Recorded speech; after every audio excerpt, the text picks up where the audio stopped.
Okay. That's really funny that you didn't know which camera to look at, like we're on a TV set or something. It also does look like you're about to be interviewed. That's like it's the furthest you've ever sat away from the camera. It's felt like. Yeah, I don't necessarily like this setup. I'm trying to. It feels really far away, but maybe this It's is fine. okay. It's fine. It just feels like I'm interviewing you. Okay, perfect. Love it. Love to see the beauty. Yes, on if we could from now on, let's just where our face takes up the entire screen. That'd be great. That'd be awesome. All right. Well, welcome to the Stretch Thin podcast. Where we share our experiences and encouragement as two men trying, not thriving in the 21st century. I'm Shannon, a pastor, coffee shop owner, and an author. And I am Joel, a former pastor, now tech professional, and author. Shannon, are you ready?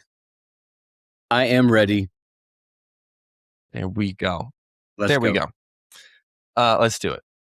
It's funny. I was playing our intro for someone I was consulting on a podcast with, because I was also saying this to someone else too. In the age of AI, everyone feels as if they could just figure things out, which is great. I mean, it is true. You can figure basically anything out with AI. I wouldn't have been able to do the app without it, but it also is a little annoying because half the time people will just go to ChatGPT or whatever AI they use to get that thing's perspective. And so, someone was like, I was helping them with their intro, and they went, "Well, I looked up this thing, and it said that this is how you should do your intros." And this, I went, "That's what we're saying. You because you went and looked, you completely missed that. That's what I said." And I went, "Here, let me show you mine." And I showed it because it's the science of, you have a little bit of music to kind of get the person engaged, and you have the voiceover with the audio duct a little bit underneath, or the intro duct under that, and then it trails out as you keep talking. And I'm like, that's just everyone who knows it knows it. And I said that, and then but they sent me this. Go to this part of this YouTube video. It says where it has to be, and I'm like, that's exactly what I said. What?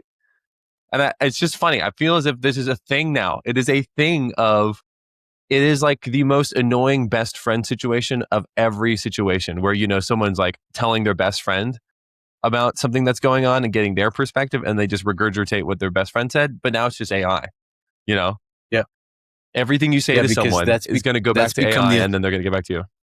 That's become the authority, I mean, but it's not just AI. I mean, Google was back in the day. Oh, I looked it up on, I Googled Right. it, I mean, if it's in the internet, on the internet, then it has to be accurate. And yeah, isn't it funny how we gravitate towards, what we want to hear, Yeah. Yeah. And the AI does it with the quickness of it too. You get it now. Even less work to get it. You just get Absolutely. it. You get an immediate response. You're not waiting on someone to text you back with an answer. You're like, that's here's which is the funny. answer. There's this. I don't know if it's. I saw this online. I don't know if it's done, if it's actually launched, but it's this. It's this app that basically emulates a pigeon sending your mail, and so you would send a text message or a letter, and and it is like, hey, it's going to take 2 days to get there, like as a bird flies essentially, and it's really funny. And but then there's a scenario apparently also, like the pigeon might die and then your letter is lost, you have to resend it. But I think it's funny that we're now we're correcting the other way of, you get the instantaneous, and now people want to go back to letters and all those things, and now digital letters, not emails but literal digital letters taken via or delivered via a pigeon. So listen, I got a guy, a pastor in town, a retired pastor. He sends me, and actually, now that you're talking, I haven't gotten one in a while, but he will send me a written, or I mean, he types it, but a personalized letter, just as hey, thinking about you, praying for me, and then he always adds in some sort of like photocopy, like story from Spurgeon, or just something that's just like, this is a little bit of, it's like a bonus. And I love it. I don't know. I just love getting mail. I mean, it's that kind of mail. That's like encouraging, hey, I'm thinking of you, praying for you. Yeah. Yeah. It's a lost art. It's a lost gift, man. That's very true. I mean, that's why pen pals were such a thing for so long. It was so great. You would look forward to getting your letter from your pen pal, which is funny. I think, Shannon and I could do that. And I go, I'm already stretched thin enough. Polos are pretty good. And we've I'll gotten stick to really the slack polos. on our polos too. I mean, we've had days when we're just like bam bam back to forth, back and forth, back and forth, and Yeah. then we got days before we talk again. So, but It's just because of life. Yeah, it's a crazy life. I would love to be a letter writer, but my handwriting is terrible. Is it really? Yeah, like my I write in my journal a lot, and I had my journal sitting on my desk at our house, and my son-in-law walked by and he said, "Your journal was open." And I was like, "Oh, oof, okay." And he was like, "But don't worry." He said, "I looked over at it and was like, there's no way I would be able to translate." And he's right. Like, I have to go back and like sometimes I'm not even sure what I wrote. Which is funny because there have been times, and it'd be funny to analyze it, because they're all up there. They're behind the Halo helmet, but all of my journals are up there. Most of them. Yes. There's like 20 something of them. And a few of them, one of them always stands out to me. I had in impeccable handwriting. It was beautifully legible. It was always consistent, which is another thing. Some journal entries, you're like, some are great, but It's one line. It was just great. It looked good. And I always look back at it going, what was it about that time in my life where I had such good penmanship? And I think a big part was I took, I didn't try to go so quickly. Like, it wasn't a get through this. And I've noticed that a lot of my journal entries, when I'm not trying to rush it, it looks better. And so, but I'm like, what about that time of my life? Why did I not rush my journal entries? So yeah, no, it's funny, but it is funny though about you saying the whole, hopefully no one reads your journal. Cause that's why I'm like, when I die, I have to figure out what I'm going to do with all these journals so no one can read them. Cause there's some things in there that are just not good. Yeah. Like, I'm looking at this one journal. It looks fine. You can read it. Sorry. Keep going. No, I've got mine. Like this morning, actually, as I was writing, I was kind of impressed. I was like, "Oh, okay, this is good. This is good handwriting." And then as the entry went along, it became more and more.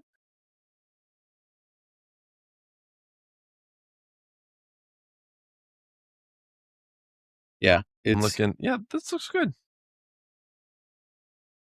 Did you ever? It's funny. My dad, when he was younger, so he writes in all caps, and he's has written in all caps ever since I think he was in high school or something. And he said the reason he did that was because he liked this girl, and this girl liked this guy who wrote in all caps. So he decided to write in all caps. Funny. And so that was why he did it. And what is funny though is at one point too, I also liked this girl in high school, and I liked how she was someone who always had a little tail in her. Like, her A's had the tail well, D's had the tail, T's even had like it moved forward a little bit. And so now when I write and I'm just kind of writing, like, most of my things have, my T's have little tails. And then it's because I thought she was cute and I wanted her to like me, so I wanted to try to write like her. So it's funny how like my penmanship changed, and now it's still like that. Like, I can't not write like that. Same thing with my dad. He writes in all caps. Do you write in cursive or do you write in print? It's a mix. Funnily enough, Yeah, me too. I have more loops. So like, I'll like L's are often like a cursive L, even though like it's not. I don't know what to say. It's hard to explain. Like letter or like if I wrote, the big one would be probably. If I write probably, I'm writing it right now. Probably. The L goes right into the Y, and then the Y is a cursive Y. So Okay, it's yeah. like it would be print, PROBA, and then BLY. The last B would be print, but then LY would turn into cursive. It's really Funny. anyway. Sorry, keep going. Can you see? Can I don't know. You write cursive. Oh my I gosh, do. gorgeous. I love it. It's not gorgeous though. It's probably. I mean, Well, I guess cursive is difficult to. Are you left-handed? Cursive is difficult to read regardless. Especially you have a slant in your writing, and I had a friend who had the same thing. He would write in such a slant, and I was always like, dude.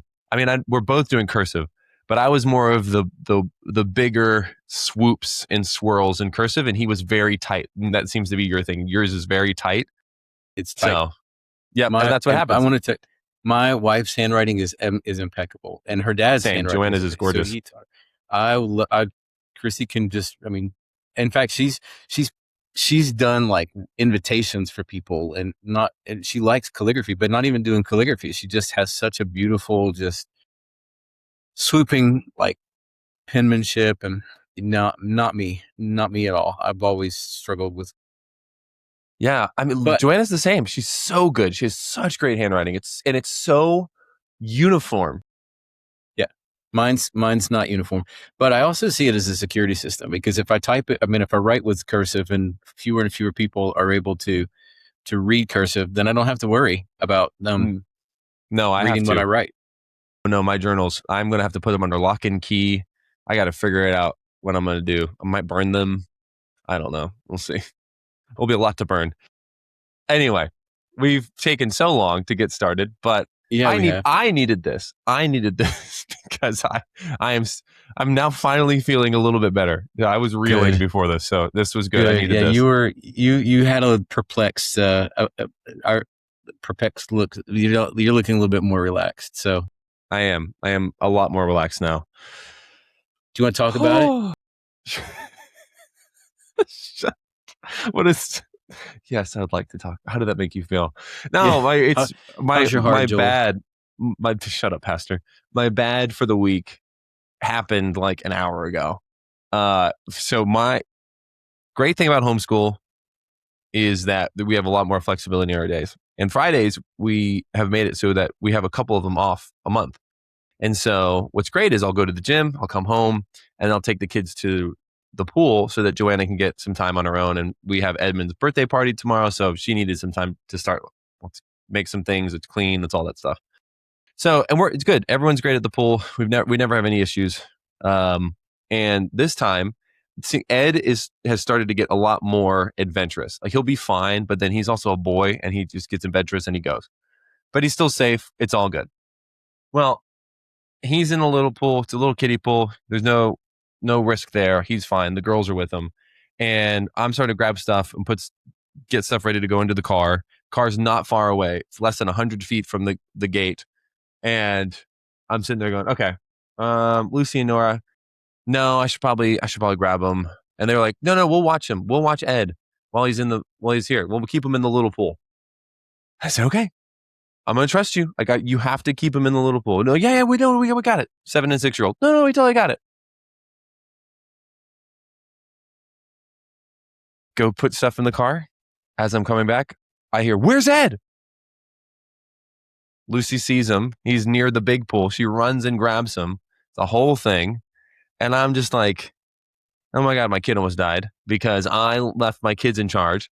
What am I doing? And then it's also my wife's biggest fear is drowning. And so, I have to tell my wife, hey, because if you don't, they're going to, right? Exactly. It would have been worse. She said that. She said it would have been worse if they told me and you didn't. So I'm glad you knew that and you told me. And I'm like, no, I know. No, I know. Like you couldn't have told them. I texted her before. What? You couldn't have told your girls to not say anything to mom? Oh, they would have told her. They would have told on me so fast. So fast. Thinking that, I texted her on the way home so that they didn't say it right when we got home. And she would have opened the door and they would have said it. And they would have said, Dad said not to tell you, but we're going to anyway.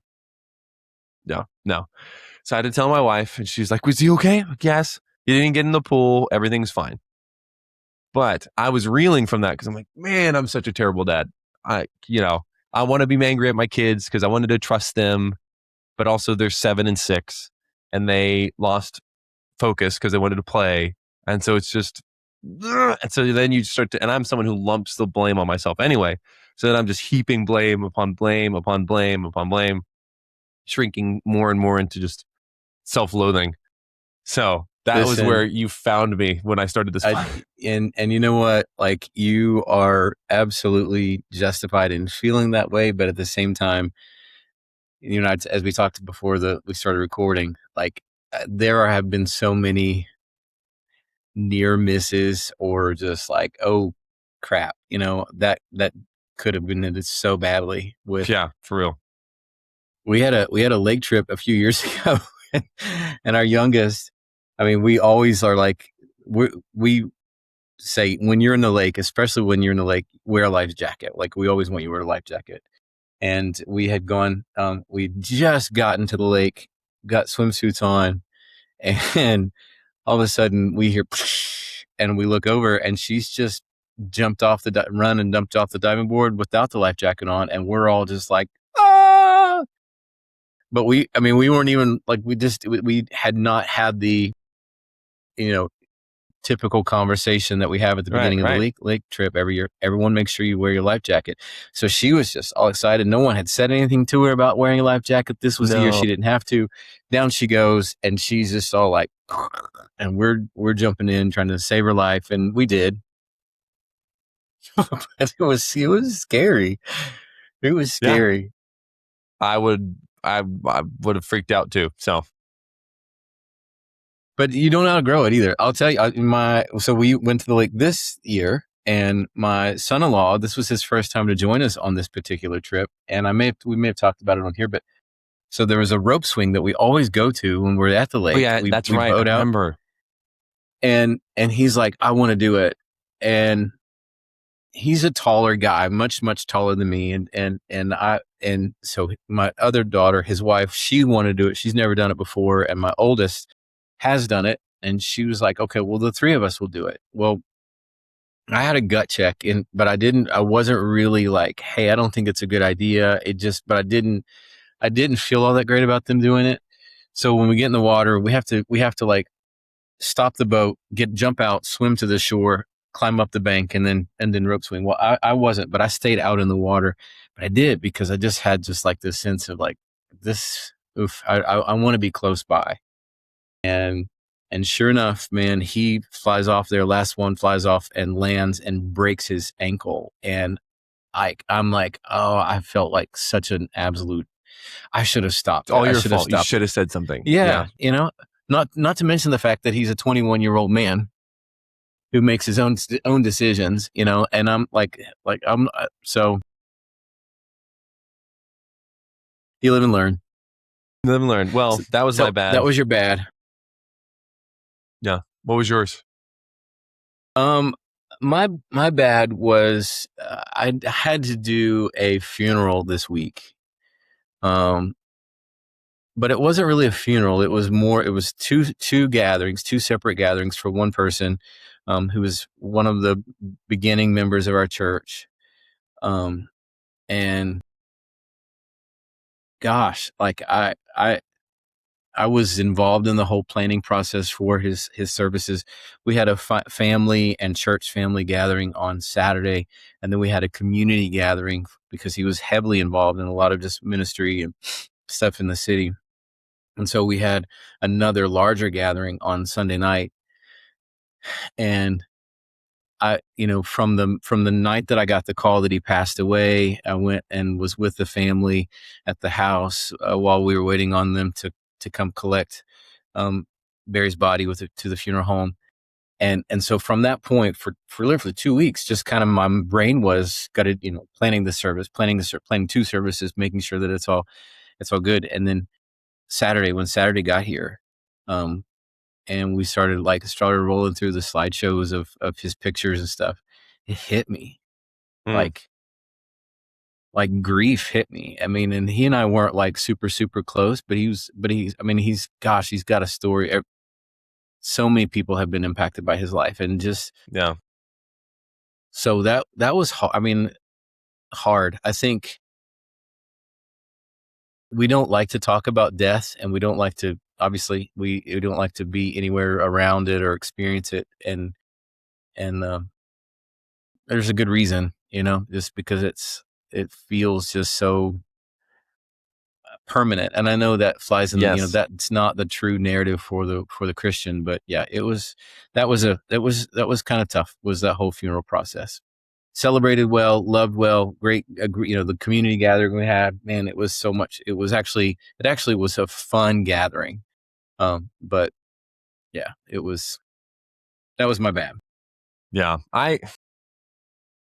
Death is such a difficult thing, even more so when it's not something, when it's more tragic, or that's just still tragic. Like, death is tragic in itself, but because it is just so devastating for the people around you. But then you see more on, because of different things, right? So a lot of my algorithm, for better or worse, is suicide related, because of all the stuff I do with Stay and everything. And I keep I keep stumbling on these profiles of wives/moms who have lost their husbands, and they are chronicling their journey of grief post husbands killing themselves. And it is devastatingly sad. And you're like, and they want a very common thing that those people will post is a kind of it's like a rebuttal to the, you didn't see the signs, and it will say the signs, and it will say a month before, 2 months, like 1 month before, week before, day of, right? And it's just regular videos you would take of your family. And so it shows that, like, you wouldn't have known the signs all the time. And it's crazy, because it's like, some of them, here's a year after a year of, now it's your anniversary of after he killed himself. And you're just like, dang. And the aftermath is always so, that's the tragedy. I think that's more the tragedy than the death itself, is because, like you said, even if it's under circumstances not like suicide, and you just, like berries, right? Like, you die differently. The tragedy is what's left after. I think that's the hard part, is just like, because it feels wrong. It feels like life should be different, but it Yes. doesn't, right? And Yeah. it doesn't change. And so then it makes you feel worse. And that's, I think, part of the tragedy, is it makes you feel worse, going, this was life altering, and it didn't alter anything, And so, like, it's just, that's the hard part. And you wish, like, at those moments, you wish the Lord would just make it all, let's fix it now. Come back, fix it now. Why do we have to keep doing this? Why do we have to all keep going through these scenarios where another person dies for whatever reason, and we're all left trying to honor, and trying to move past, and trying to still do our thing, all in light of this? Sure. You're trying to give context to what's happened. At the same time, you've got all these questions. You've got, like, what if, and how, like, what you're talking about, and then death from that perspective is, wow, the magnitude of that is so, like, for Barry lived alone. I think probably the hardest thing for us was just kind of knowing for sure, when did he actually pass away, because we'd seen him on Saturday. He didn't come to church on Sunday, and then his neighbor found him, went to his house and found him on Monday. So there was that weight of, oh gosh, was this, what was that like for him? That was weighty. But so you have those questions. But when you're talking about dealing with death in the context that you're talking about, the questions are almost tormenting, like, Yeah. Yeah. what if, and Especially with how kids. come, and could Hmm. we, that last conversation, or if I would have just, or, which I think, I think that's one of the things that I just am so grateful for your app, Joel, is that you've at least given an exit door. You've given a button to push, in a sense, to say, hey, and whether or not the person is going to ever push that button, we pray they do. But at least if for the person who remains, I think this app is just as important for them to be able to say to someone that struggles with suicidal tendencies, hey, please use this app. Yeah. At least they've put an outlet there. It could be one, it could be another, like it could be the difference between a wife and mom for the next year having her posts just be about everyday life, or now her posts are about losing her husband to suicide. Like that could be the difference to me. And I think that's what makes it so much more potent now is I'm going, okay, this is hopefully the thing that helps, because you see it. And I mean, I'll go through the comments and you hear these people are like, my husband killed himself too. And it's just, and I'm like, dang, which is another reiteration to me, even though, yeah, I'm not like it was before, but I still wrestle with a lot of things. And it's a constant reminder of like, I'm not going to do that. I'm never going to make my wife another one of those women on Instagram chronicling her journey of grief after her husband kills himself. It's just not happening. No matter what happens, it's not happening. So anyway, what's your good? Oh, my good. So I am a person who struggles to find good inlets for me to be able to, like, I shared this with you, one of our polos. I'm not a great podcast listener, and I'm not a great, like, I don't have this long list of podcasts that I listen to every week. And reading books for personal growth is not something that happens easily for me either, just because there's so much more. There's so much time that is involved in it. But I found myself just kind of walking through 2 months of just before reading the book that I came across was just my thought life, my mind, was thinking was a lot of what was happening for me. And someone randomly just mentioned a book by Louis Giglio that's been out for quite some time. Don't Give the Enemy a Seat at Your Table. And they weren't suggesting it for me to read. They were just saying that they had read it. And something about that title stuck with me, and I went and pulled it up on audiobook, and I listened to it in 2 days. And it has been sort of that fresh breath of air for me, of just like, yeah, I need to, the meat of it is really Psalm 23. And he just spends this whole book just kind of talking about the truth and the power of Psalm 23. And man, I have loved that chapter more this week than I've loved it in a long time. And just sitting in the simple truth at the beginning, the Lord is my shepherd. And like, that statement alone has so much magnitude, and just the clinging to it has been such a good thing for me. So that's hands down, it's my good. Shout out to Louis Giglio. I know he watches our podcast, and yeah, okay. Yeah, right. Yeah, right. We have minus Louis Giglio members listening at best. So, oh man, what's your that's good? so funny. My good was actually, I would say, sorry, I'm thinking.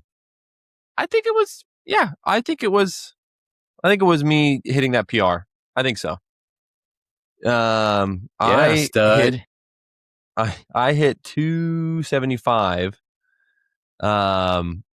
Technically for two, funnily enough, but I hit it for one for an overhead squat.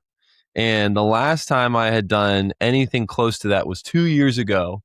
It was before Ed was even born, and we had our first miscarriage. And I was like, I'd been working on overhead squats, and I lifted, I hit 260. And this is before I even came to this gym that I'm at now. But I was yesterday I was kind of thinking, I'm gonna take it chill. I'm not gonna go so hard. And we'll see what happens. Like, I'm just whatever. And I was doing the lifts, doing a certain type of lift called snatch balance, which is where you take a bar, you put it on your back, and then you dip a little bit, and then you drive up, and as you catch it, you squat. It's kind of like mimicking getting under a snatch. And I did that 225 3 times. Like, so re-rack on the back and go again. Okay, it feels good. And I was literally sitting there staring at the bar going, okay, I'm at 225 right now. Do I just put 50 pounds on the bar and just go right up to 275, right? Or do I incrementally go, that was the thought is, but what if doing that makes me tired? And so I said, okay, you know what? I'm just going to do it. And it went great. I was genuinely surprised that it actually went as good as it did. And so hit it, felt real strong and I felt stable and I was like, yes. And it was just such a happy, almost like a happy accident. I wasn't intended to do, I wasn't trying to do that. So yeah. 265? Do you say 265? 275. 275 pounds. Overhead squatted. Stop. Yeah. Stop. Yeah. I have so today's workout is one of the exercises in I think it's pull day A, I think, where we have pull day A, push day A, pull day B, push day B. So today was pull day A. And I have to do a 3/4 squat or squat and then half squat. And I think I've told you my mobility, like front squats, is terrible. Like just like right here, that's just far. I can't get my arm on my hand on my shoulder. Like right. I've got really bad mobility. So to try to do a front squat, I've learned that I got to come out further, which gets my elbows up. But I always hear my trainers back at CrossFit days, get your elbows up, get your elbows up. I'm like, get your elbows up. I can't get them up any further. So I end up doing it like this. I do the front squats like this, I dream of Genie. And, I was thinking about it today. I was like, I don't miss that, but man, I wish I had the mobility that I did get to when I was doing CrossFit, because I was doing a lot better than what I'm able to do now. Yeah. So it's not easy, dude. I mean, I told someone today, they asked me they're like, man, oh wow, that's so cool. You did 275. Like, I want it to be so good. And I said, look, the biggest thing for anyone is, like, most of the people I know, they have good mobility. And if you have a good mobility, you have to work on the technique. If you have terrible mobility, it doesn't matter how good your technique is, you'll never do it great. But yeah, the better your technique, the more likely you are to have what I call really good lifting days, right? Because if your technique's good, then you're not going to be thinking about a bunch of stuff. You're just going to be lifting. Like for me, the only reason I can hit 275 from 225 is, yes, I've been working and building strength, but also like my technique is fine, that I don't have to worry about, I got to think about my shoulders, got to think about my wrist, but like I just get it overhead and squat.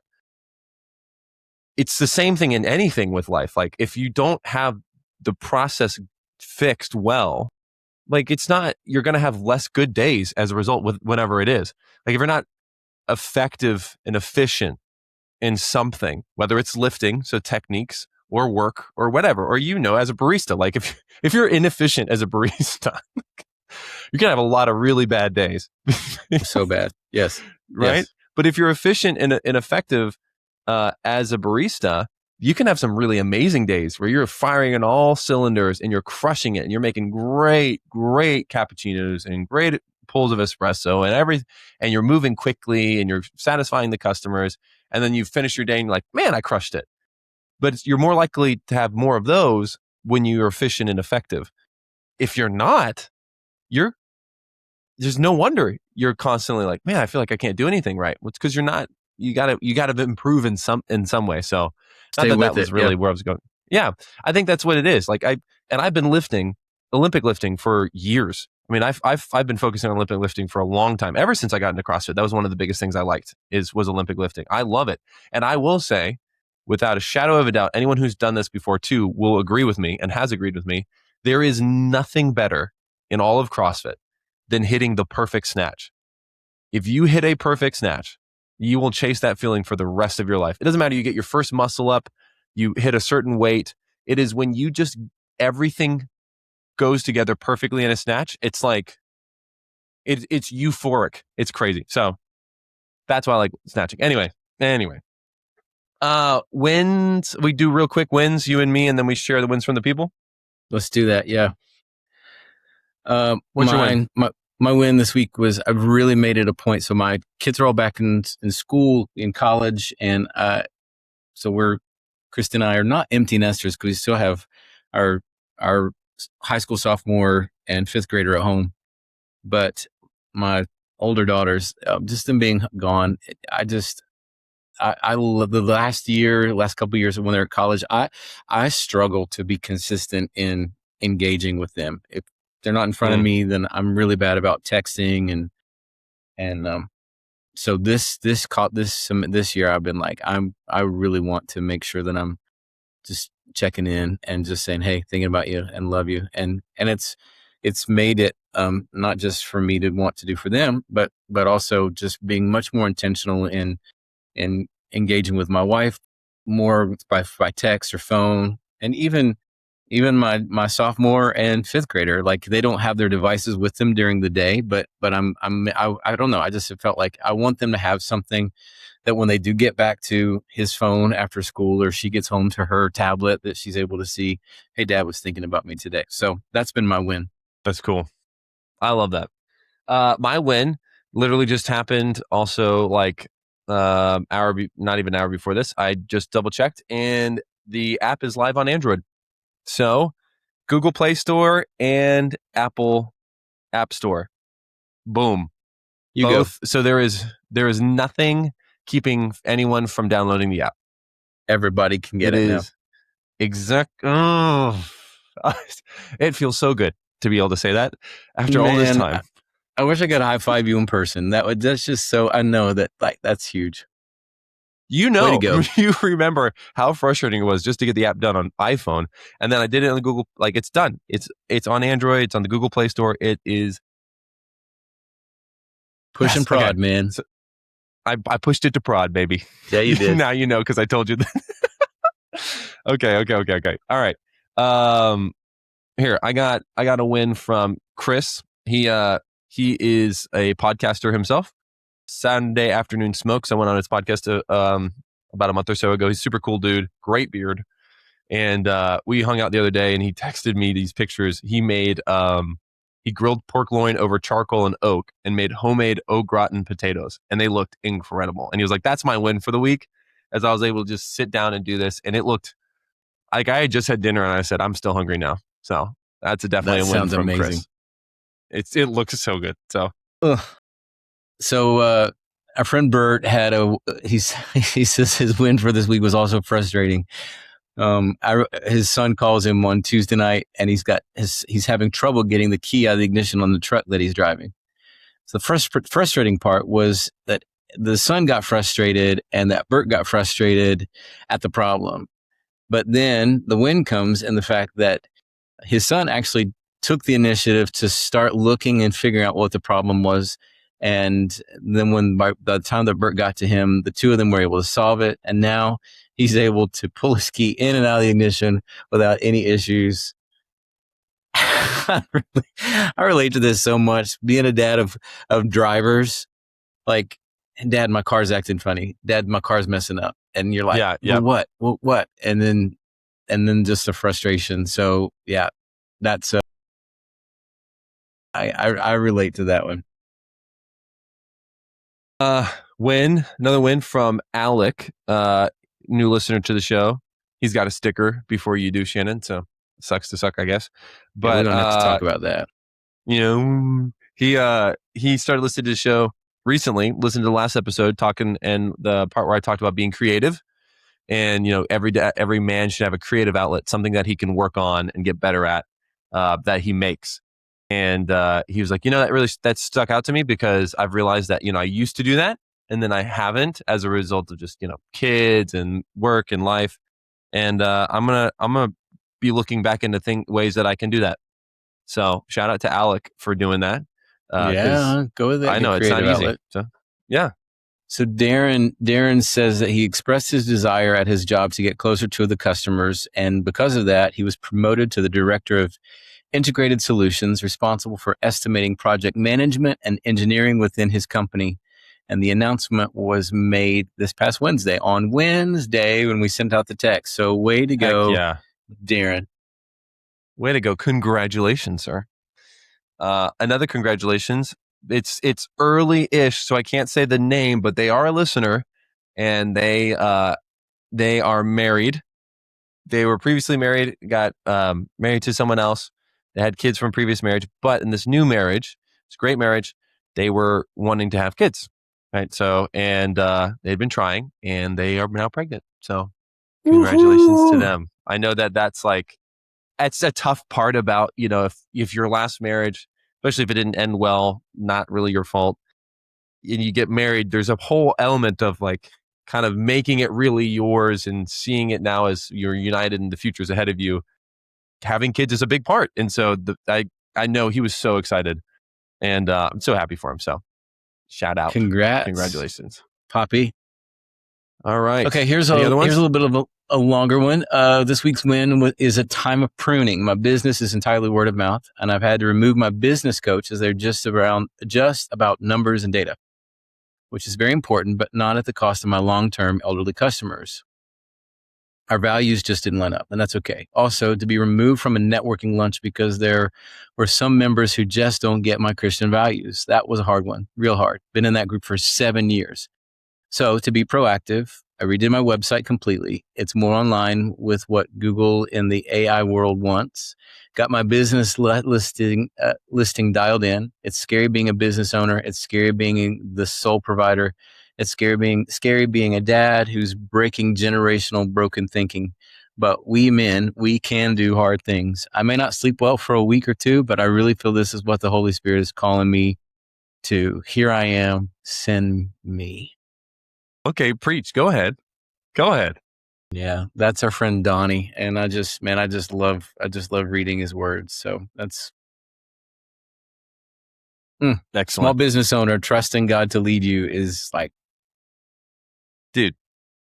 Well, perspective is just, it's so, the battle is so much here. It's the real fight is always in our minds, it feels like. And I had Chris, shout out to Chris though, the guy who did the grilling thing. He had shared this, he had met with someone or had someone on a podcast, and they wrote in his guest book, they said, to the grass, the zebra is the predator and the lion is the protector.